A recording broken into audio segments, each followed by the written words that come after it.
Postscript Media, podcast for a changing planet.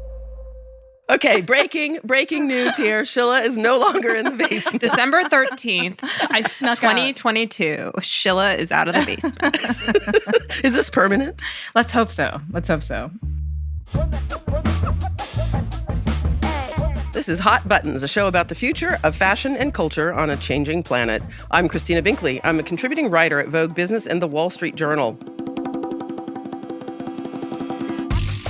This week, Charles Conn, chairman of the board of directors at Patagonia, joins us to share his story of how the company made the landmark decision to make Earth its only shareholder. This was news not just in the apparel industry, but everywhere. Patagonia has been private its entire existence, and its 84-year-old founder, Yvon Chouinard, looked to step away. He opted for something entirely unique: give the shares of the company to a 501c4 and a perpetual purpose trust designed to put the profits to work exclusively for the planet. Patagonia Inc. remains the same, but where the profits flow and how they're directed is now in the hands of the Patagonia Purpose Trust and the Hold Fast Collective. The market is still digesting this move. Will it signal a new path for purpose-driven companies? Will it alter the course of late-stage capitalism? Big questions, and we are delighted to have Charles here to help answer them.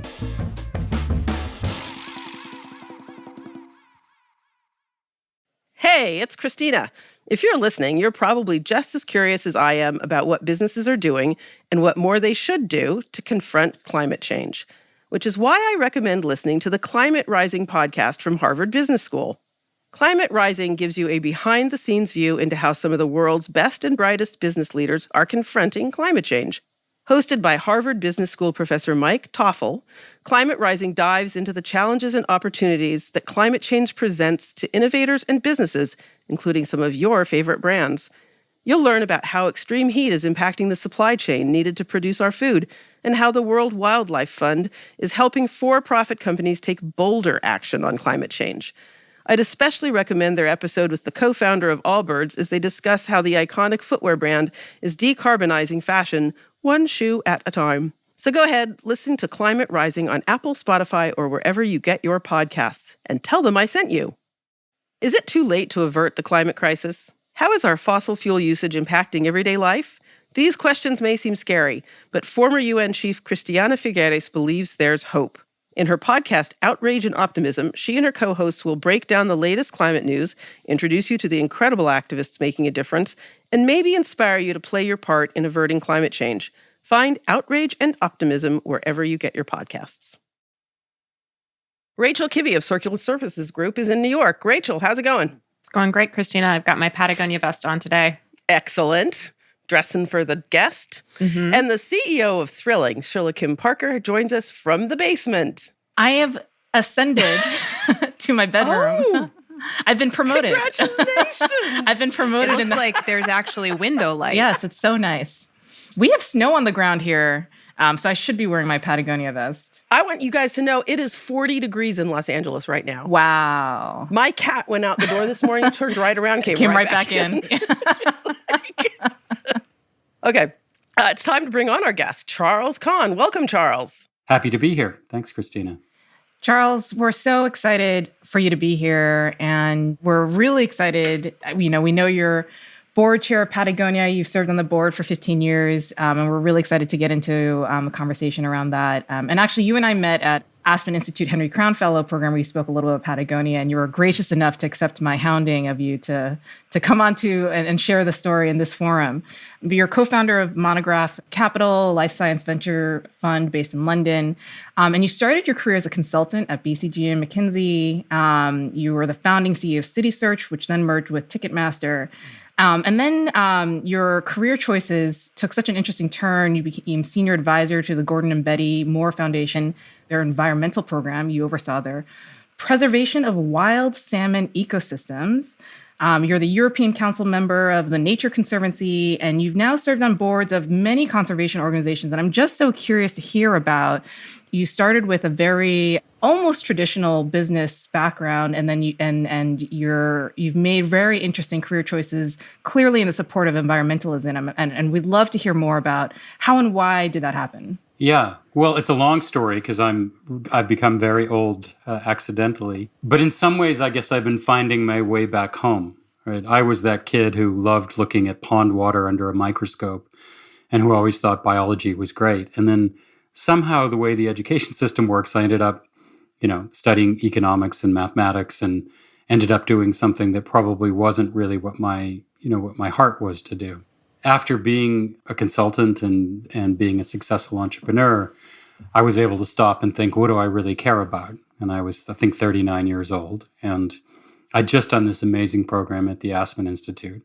And I really realized, wow, I need to get back to what I really care about, which is, biology and conservation. And I started having conversations with people, and I was, lucky enough to meet actually two different people on different rivers. One was Gordon Moore, who's one of the founders of Intel and whose foundation the Gordon and Betty Moore Foundation, I worked with for more than a decade, and Yvon Chouinard, who I met on a different river in British Columbia. And I'd say meeting both of those people, changed my life and helped me direct my life to some bigger purpose than being a really clever consultant or entrepreneur. I think the most surprising thing I've seen a CEO say, I read in a Fortune piece that you wrote just this September, 2 months ago. And I wanted to ask you about it because this is literally coming from a longtime Wall Street Journal reporter who got very used to the talking lines of every CEO in the world over many years. And then you come along and you wrote that shareholder capitalism has benefited in you and many others, but, quote, let's be honest, it made its gains at an enormous cost, including increasing inequality and wide-scale uncompensated environmental damage. We have subsidized buoyant shareholder returns by fraying the fabric of our societies and using up the planet we live on. We all know this is happening. The world is literally on fire.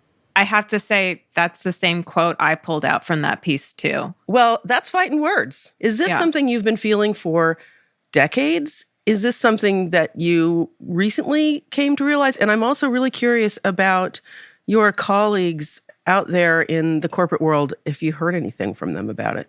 I guess I've been feeling this way for a long time. Everybody, I went on my own journey, and, I went to a big evil business school where I was taught about shareholder capitalism. I think Sheila knows exactly what I'm talking about.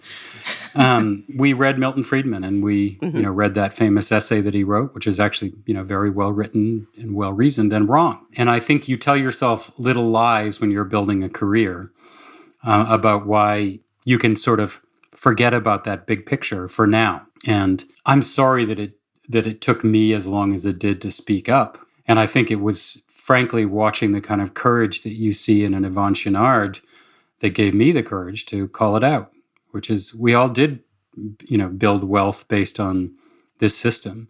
And this system, it's undeniable that and it's actually in the period of less than a century, we have built this remarkable system that's given us many good things, incredible healthcare and there's a lot of creativity and innovation in capitalism, but it's terrible at distribution, and it's terrible at not taking things that don't belong to it, right? And we know what that means. That's the communities that aren't powerful enough to say no, and all the other creatures on the planet that don't have a voice to say, "Hey, that's not okay." You think about it, like the planet had 5 billion years of stored solar energy. Some of that's in the form of hydrocarbons, when we started exploiting that about 150 years ago at the most. And we've used most of it, which is kind of wild. Remarkable. Just in a couple of lifetimes, not even a couple of lifetimes, sort of 4 or 5 generations. So, my father knew his great-grandfather who was born in 1860. So just in that span of 4 or 5 generations, we've completely destroyed the planet by this sort of incredibly creative, but also a greedy and avaricious system. And, I think we're no longer at the point where you can push that pile under the rug. If you have kids or care about the future, you have to be honest about it. And we have to do something different and pretty quickly. Do you share that message with your corporate colleagues? You've got an avid audience among environmentalists, but what about Wall Street? Absolutely. There are lots of people who talk their talking points, and you know exactly the kind of people who do that in the Wall Street Journal, who are members of the CEO's Roundtable or the World Economic Forum. And they say, yes, this is really important stuff and we need to work on it. And they've introduced this concept of stakeholder capitalism. And they do care about the environment and the communities that they serve and the staff that work with them. But it's mostly a fig leaf, and the system hasn't really changed. Even under the law, and you know, in the Wall Street Journal, Bill Barr wrote a piece about this the other day. If you're incorporated as a regular company, not a benefit corporation under Delaware law, which most of our companies are, you're required to profit maximize. It's not an option. You can't trade off environmental goals and social benefit and, you know, wage needs for your staff. You're required to profit maximize. Milton Friedman's at work. Jack Welch is at work. I didn't see that piece by Bill Barr, but I didn't realize you were required under the incorporation statutes of the state. But we all feel it. Right. He was published in one of those op-eds, and he laid it out very clearly. And he's right under the law. He tends to be. Right. But now we've also gotten caught up in all this politics, where now ESG, which is definitely an imperfect system, is called woke capitalism. Like looking after the environment and the communities that we work in and the teams that do the things in our companies, that's woke to pay attention to that. Yeah, that's absurd. And woke in the insulting form of the word too, right. not the original one. Yes, exactly. Not the way my kids use it. Yeah. No, that's right. And it's meant to be the epitaph that it is, right? And you know, that's just a shame, because we won't be able to keep the wonderful, creative, and innovative aspects of capitalism if we don't reform how we think about it. Alternative forms of government, which we've tried in the past, haven't worked out very well, are just waiting. We see hints of them across the developed world. I was going to ask a question, and I hope you take this in the spirit of the question. It's a non-rhetorical question. It's a genuine question. So you and others who have benefited from shareholder returns and have substantial wealth and are now criticizing, because like you mentioned, this is a journey. You kind of arrive at a life of advocacy and activism in the time that it takes, right? But I think that companies like Patagonia and individuals like yourself who have the means to affect a lot of change also have sort of it's a double-edged sword in that some people may say, how can you now expect upcoming generations to do the right thing when the system hasn't changed completely and you've already benefited from it? And so I wonder, are you all the right messengers, and or who are the additional correct messengers of this? Well, for sure, we're not all the right messengers. We and our parents and their parents are all complicit in this system, for sure. You know, I might tell myself that I was never involved in any extractive form of capitalism and worked, you know, building internet companies, but that's a dodge. We're all complicit in the system too, right? And so we're not the only important messengers. And I would argue that a 15-year-old, now I think 18-year-old Swedish woman had more impact as a messenger on these topics than, you know, any reformed capitalist, and has caused a lot of people to stop and pay attention. And if you ask Yvonne Melinda, his wife, you know, when they first started selling pitons, you know, out of the back of a truck so that they could climb for cheap with good equipment, they were not environmentally awake yet. And that's something that occurred over time as, you know, the places they love to go started to change. It has happened very quickly. I think what's remarkable about someone like Yvonne and the way he's run the company is it's never been run to maximize profit. It was run first to make great gear, right? And then to do the least harm, and then to make an example of how you could do something differently. And then he threw all of that out and said, actually, the only reason we exist is to save the home planet. And anything that isn't contributing to that is a waste of our breath, right? And that's, you know, that he did that 3 or 4 years ago. And we all said, ooh, I wonder exactly how that affects our day job. And then, you know, he did the ultimate thing, which is he transferred all the shares to this structure that you described at the beginning, Christina, which makes it clearer about what we do, you know, in our day jobs. So I think everyone has their own journey for how they pay attention to this stuff. But what's important is that we all pay attention to it. Charles, would love to dig more into the Patagonia decision around the trust. I know you were intimately involved. First, can you share the story about how you met Ivan? Yeah, well, it's a funny sort of story. We had a common friend. I say had because he's now gone, but this crazy old draft dodger, hippie, acid-dropping draft dodger who lived up in British Columbia, who was a logger turned commercial fisherman turned conservationist called Bruce Hill, just the most remarkable man. I was going to see Bruce, who I was funding when I worked at the Moore Foundation, and to go fishing with him. And he said, "Do you mind if I bring along a friend of mine?" And, the friend of his was Ivan. And we all climbed in a pickup truck the night before going fishing to drive up to this spot on the Skeena River up north. And it was pouring rain, as it always does in British Columbia. And Ivan got out of the truck and was preparing to crawl under the truck to go to sleep. It was like sheeting mud streaming. We were parked on an incline. It was sheeting mud streaming. And I said, "What are you doing?" And he said, "Well, you gotta go to sleep." And I said, "Well, look, I got a tent. I'll set up a tent." And I set up a tent, and we shared a tent. And Bruce, who was a heavy snorer, slept in the back of the pickup truck. But that's how I met Ivan. And Sleeping in a tent with him. Sleeping in a tent with him. I love that. In the pouring rain and up on the Skeena River in British Columbia. Obviously, I knew who he was and already admired the work that he had done. Yeah, I mean, were you a little awestruck at that point? Of course. Okay. Of course. Could you sleep? Yeah, I could sleep. So giddy. Yeah, no, I know. Well, red wine helps with everything. So. No, I mean, of course I was awestruck. I have to ask you this because when I read about what you guys did, for one thing, I hadn't thought about a 501c4. I've written a lot about 501c3s, but when I read that, I was like, I had to go Google what a 501c4 was. I mean, that is a very intricate structure that you have set up. Got two questions. One is, what was the eureka moment? Can you tell me when somebody slapped their forehead and said, "Bingo, this is what we should do," if it happened that way?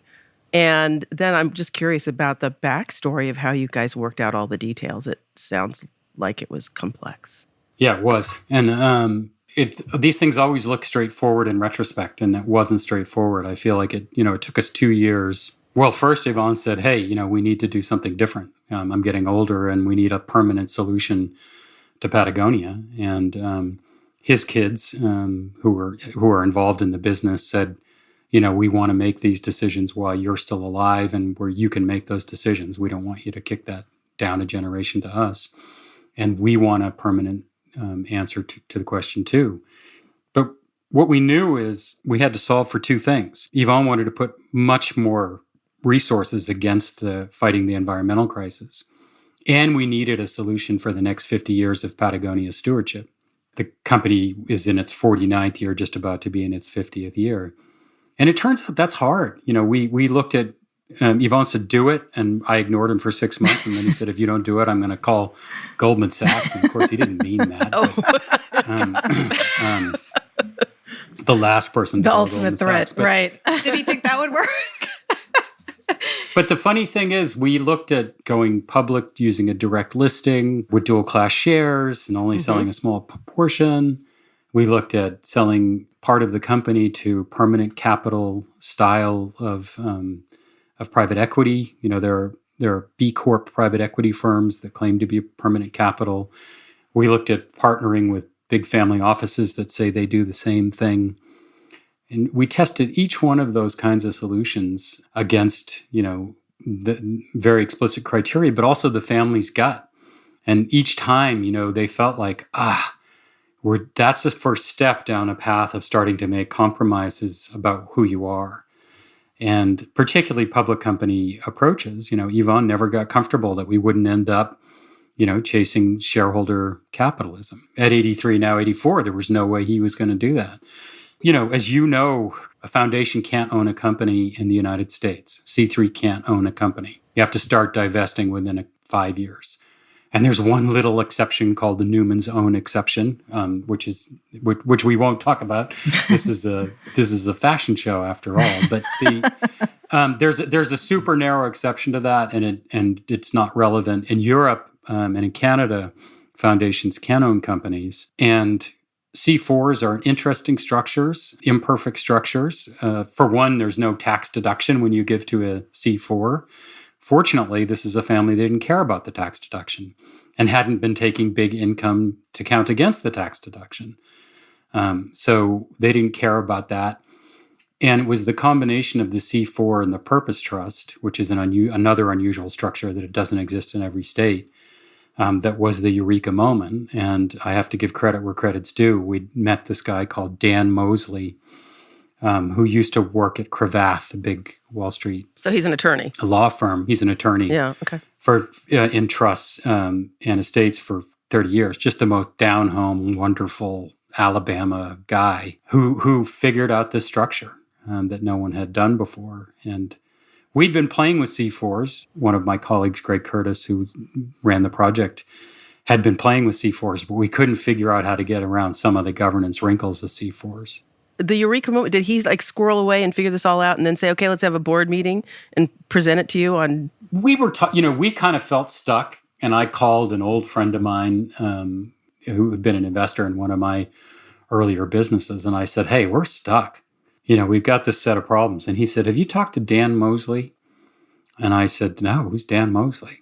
And that was in some ways the luckiest call that I've made, because we got to meet this wonderfully creative and thoughtful guy who really wanted to, it's rare people actually listen, right? He understood what Yvonne and Melinda and the family wanted to do, and he figured out a legal approach to doing it that worked.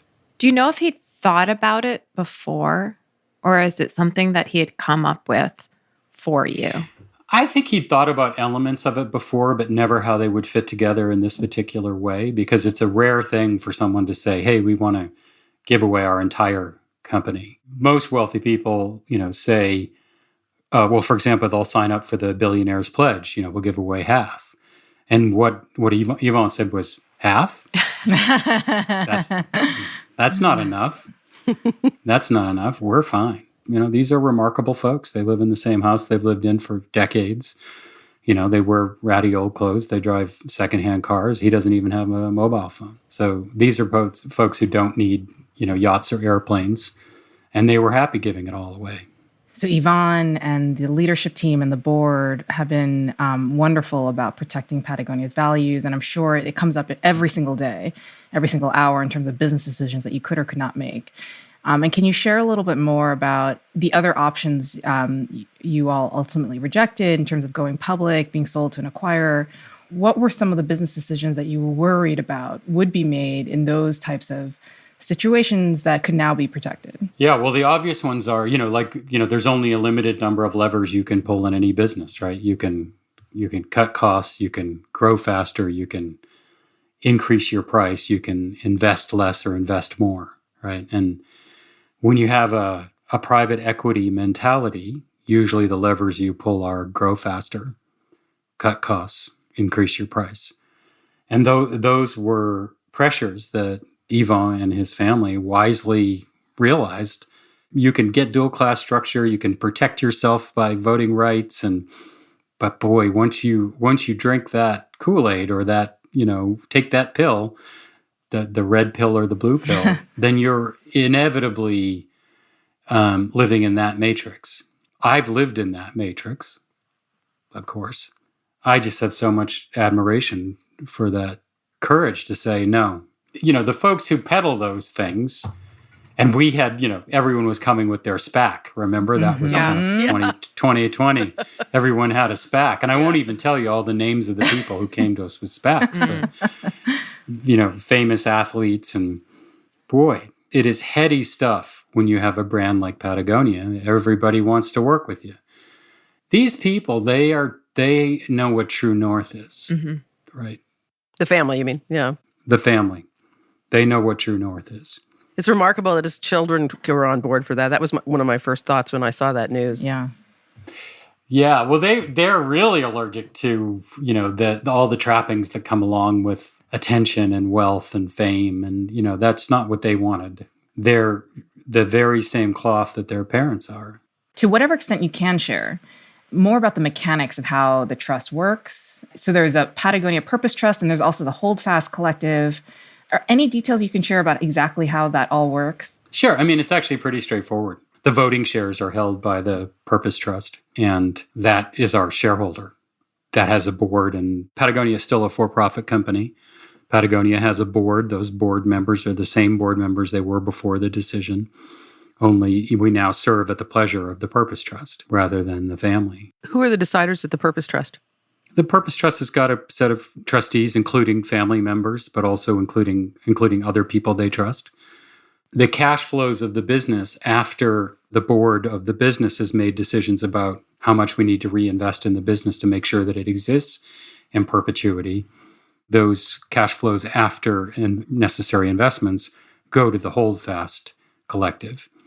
And the Holdfast Collective makes decisions about how to invest in, fighting climate change and biodiversity and loss of biodiversity. Will there be public reporting on what they're doing? Will we get to follow that? Yeah, there's also a new foundation, a C3, called the Home Planet Fund.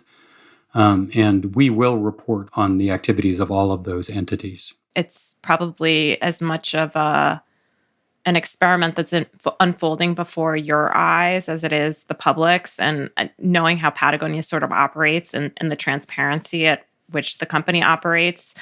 I imagine the company's excited to sort of report how this unfolds. You mentioned something in your Fortune article where you said Chick-fil-A and Patagonia were named as top companies based on product quality, trust, and ethics. They do make a good sandwich. But I love that comparison. And then in Inc.'s article, it was mentioned that Yvonne had agonized a bit at whether this would work and what the future would be if it didn't, and what that would look like for Patagonia.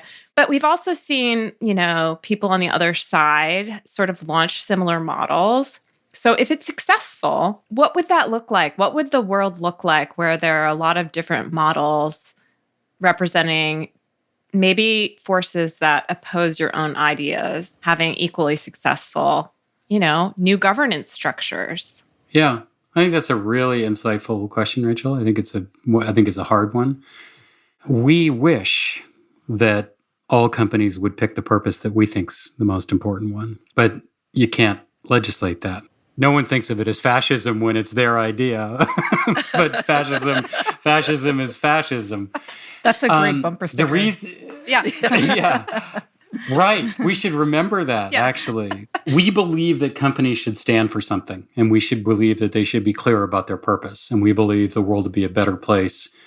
We don't think shareholders will be confused. That Wall Street Journal, for whom you work occasionally, has published op-eds that said shareholders will be so confused. They're not dumb. They're super smart. They already look at hundreds of factors, including the personality of the CEO and the past record of the CFO. Investors are used to looking at companies and understanding what they're about. That companies should be clear about all elements of what they're about. Being a benefit corporation, you declare what that is. You have a public plan for what those goals are. We think that's a really good idea. We don't think we can impose on everybody what their purpose should be. And that's why I deliberately picked Chick-fil-A, and I've never had their sandwich, but I hear it's good. They stand for something different from what Patagonia stands for, and not something that I believe in. But I'm for them standing for something. And I don't think that's going to create a ridiculous anarchy. I think what it'll mean is companies will think about what they mean to stand for, and investors will invest in what they think will create long-term value. I've got a feeling that the best way to create long-term value is to treat the communities that you live in with respect, to treat your workers with respect, and to give them a fair share of the benefits created by a company, and to treat the environment as if we have to live in it forever, because we do. So I've got a feeling that the values that we think are important will ultimately create longer-term value for investors too. Well, I think it's paid off. You just came, in Yvonne became an accidental billionaire, apparently, from doing this pretty well. So that's unusual on its face. But you just were at the British Fashion Awards, or they're called the Fashion Awards now. They've taken the British out of it. But that is extremely unusual. You are an outdoor wear company. The Fashion Awards generally focus on Gucci, Balenciaga. It's luxury fashion. And they have recognized Patagonia and given you an award, which is a little mind-bending for me to see it happening. I don't know what it was like for you to be there. I mean, tell us, actually. And what did you wear? Well, look, of course, being Patagonia, we had to wear something that was already in our closet. Right. Right, So I of course. had a job in Oxford where I had to wear black tie, so I pulled out an old jacket from the closet. Look, it was a weird place to be. And we thought hard about whether it was the right place for us to be. And I said to everybody up on the stage, this is not my normal habitat. We are not a fashion company, and we're pretty close to being an anti-fashion company. We think we should buy clothes that have enduring value. But I also remembered the William Morris quote, which is, have nothing in your house you don't know to be useful and believe to be beautiful. That form and function, beauty and functionality can coexist, and in fact, probably must coexist. Because if your closet's going to have a small number of things that you really love and believe in, those should be things that you know where they came from, you know how they were made, and they should also give you pleasure and make you feel like you look good. It's okay, right? And so we made the decision, we'll go, because the chance in that audience, I mean, you guys said it in your own website, the apparel industry worldwide is about 10% of global emissions. If you can speak to folks who make fashion where they live, and that's where they live, then maybe we could move the dial a little bit. And when you listen to the young, Camilla, my wife and I sat there and we listened to all the younger designers getting awards. All of them spoke about sustainability and sourcing and supply chains. It's happening. And that's incredibly exciting to us. And so, yes, it's not our natural habitat. And also, yes, we should stand shoulder to shoulder with strange bedfellows and try and make it better. And, my final line was, if Yvonne was here, he'd say good stuff. And he'd say, we can do better, right? And so, let's all have a good time. And then let's wake up tomorrow and do better. And that's a chance to influence a big group of people. And so we took the chance. Charles, you've talked a lot about the tensions of living in a capitalist society and economy and the pressures it produces.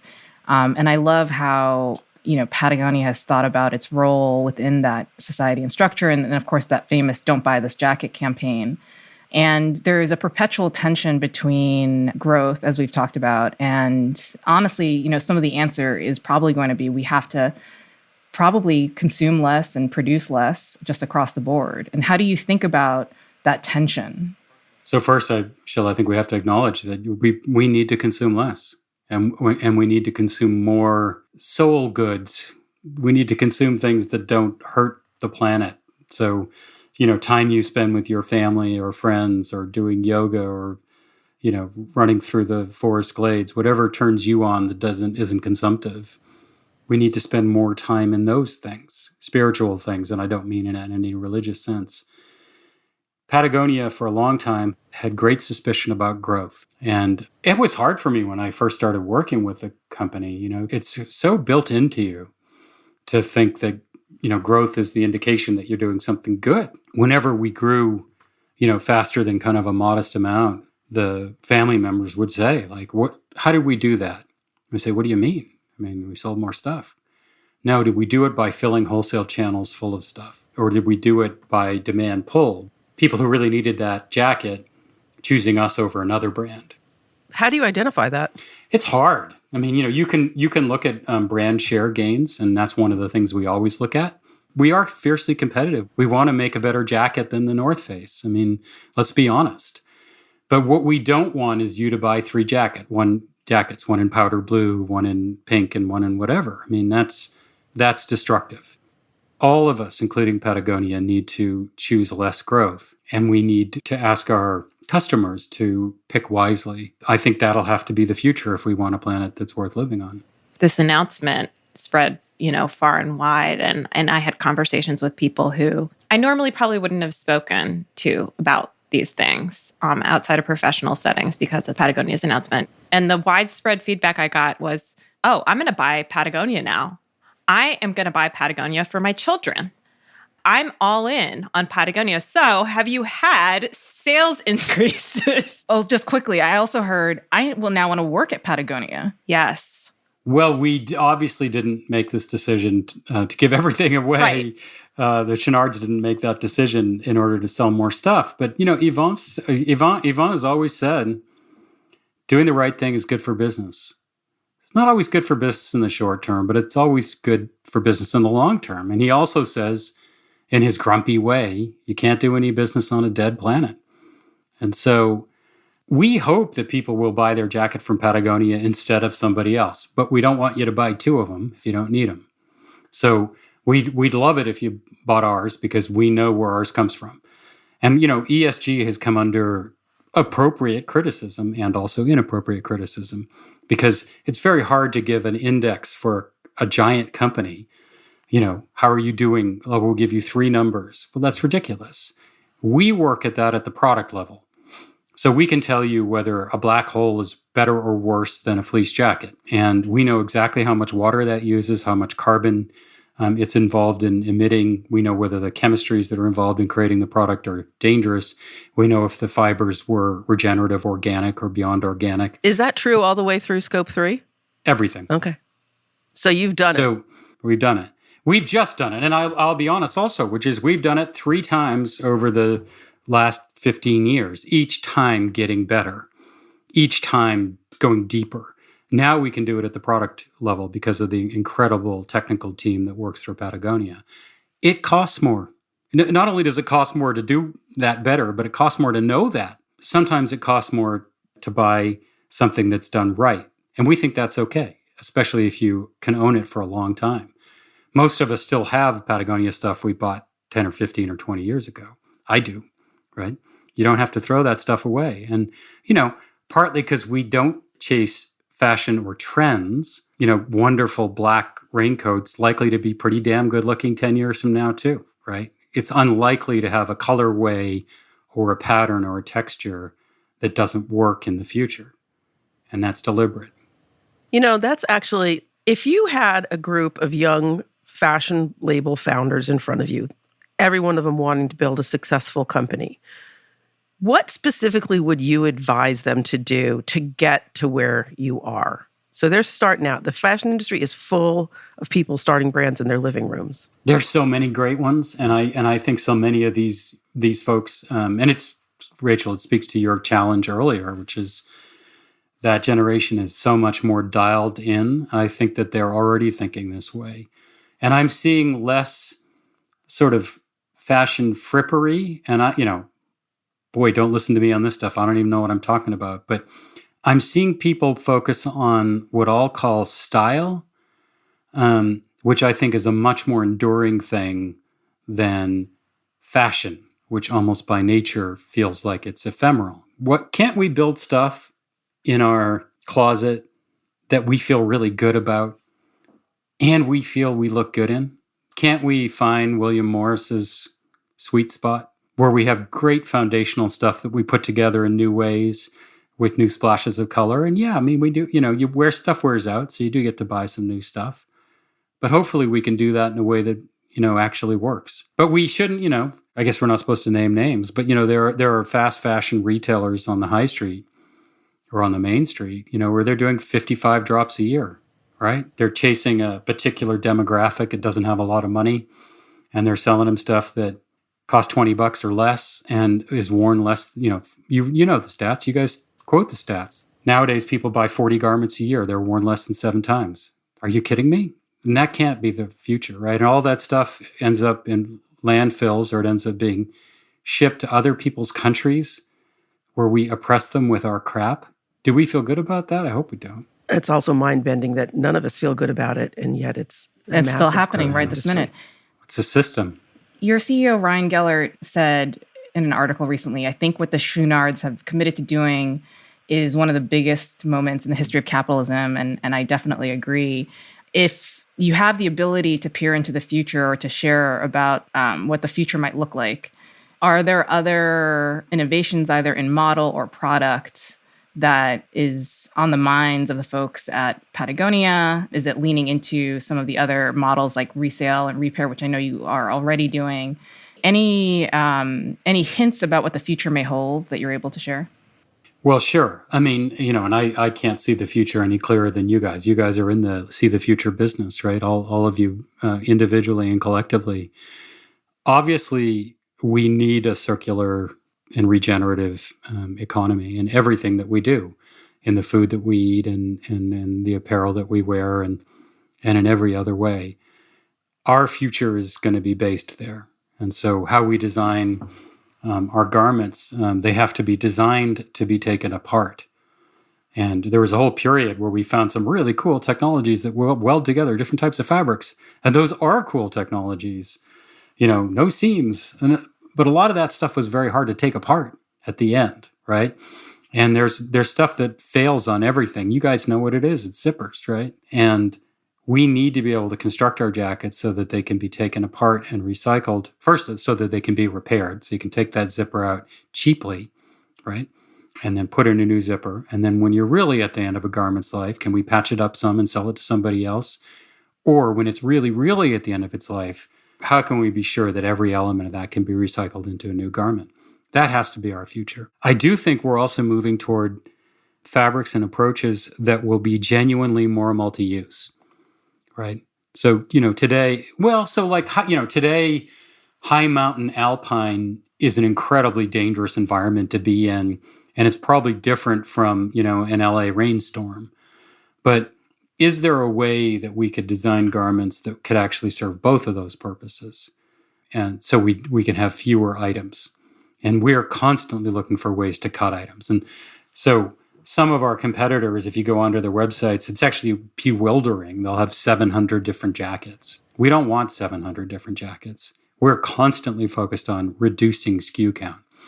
And that feels terrible, right? Because, some of these SKUs are your friends, right? Like, wow, were we really dropping that kind of chinchilla? Yeah, we have to. We have to. There's actually a whole movement in sociology, the paradox of choice. Are you familiar with that? I am, 100%. I think that may be why you've created an accidental billionaire, is because that actually is easier for consumers to make decisions when they have fewer choices, right? Yeah, that's exactly right. And, I'm sure there's no one more happy than him to say he's no longer an accidental billionaire. We keep that's a slur to him, Christina. Sorry, I keep saying that. Well, I remember the first time that he was listed on one of those lists, and he said to me, "Charles, I've never known a billionaire that wasn't an." Uh-oh. This has been fantastic. Thank you so much for joining us. And Shola, thank you so much. Charles, thank you for saying yes. Him until he came on. Very generous of you. Yeah. It was super fun. I love talking about this stuff. And, I hope that we all work and, create that future world that we want to live in. Thanks so much. Thank you very much for joining us. Good to see you. Really enjoyed it. So that was crazy. He seems to be speaking wisdom that would be an anathema on Wall Street. It seems like all the decisions they make and how they run their company is exactly the opposite of what they teach in business school. And yet it's Patagonia. We know what that brand is, right? It's incredible. I mean, I hope clearly everything they do is to serve as a model for others. Yeah. And I feel like them making these moves is significant. And I hope, and it sounds like Charles is hopeful, that others will follow their path. I'm not so sure whether others will, but it's a great model. It is a great model. To show that there's another way. I also think that it's a model to serve by example to others, but it's also a model that they're leveraging their guts. He mentioned how much noise there is around a brand as popular as Patagonia and how much influence that they have to reflect on from celebrities, from Wall Street itself, and then go internally inside the family and listen to their guts and have their North Star and commit to it. And I think there's something to be said about that. Yeah, and there's two models. Maybe everybody isn't going to follow the give away your company model, but how about the other part of their model, which is make really good stuff that people want and stop having your North Star be 12% growth every quarter. That's all for the show. Please support us by following us on Twitter @HotButtonsPod and now on Instagram @HotButtons.pod, or send a link to friends or colleagues and go to Apple or Spotify and give us a rating. We're also streaming on Amazon Music. We really appreciate your support. If you want to email us with story ideas, send a note to hotbuttons@postscriptaudio.com or leave us a voicemail at our call-in line. It's 508-622-5361. Give us a call. Hot Buttons is hosted by me, Christina Binkley, Sheila Kim Parker, and Rachel Kibbe. The show is produced by Postscript Media. Our senior editor is Ann Bailey. Our engineers are Greg Villefranc and Sean Marquand. Cecily Meza-Martinez is our managing producer. Stephen Lacey, Scott Clavenna, and Rachel Kibbe are our executive producers. Postscript Media makes podcasts at the intersection of climate with culture, politics, business, and tech. Postscript Media is supported by Prelude Ventures. Prelude is a venture capital firm focused on climate solutions across energy, food, agriculture, transportation, logistics, and advanced materials. Thank you for joining us. We'll catch up with you next week. You saw the label on the inside of our shorts, which said "Vote the." Yeah, it wasn't specific we about all which. knew. Yeah. I posted that on Instagram. Applies universally. Yeah.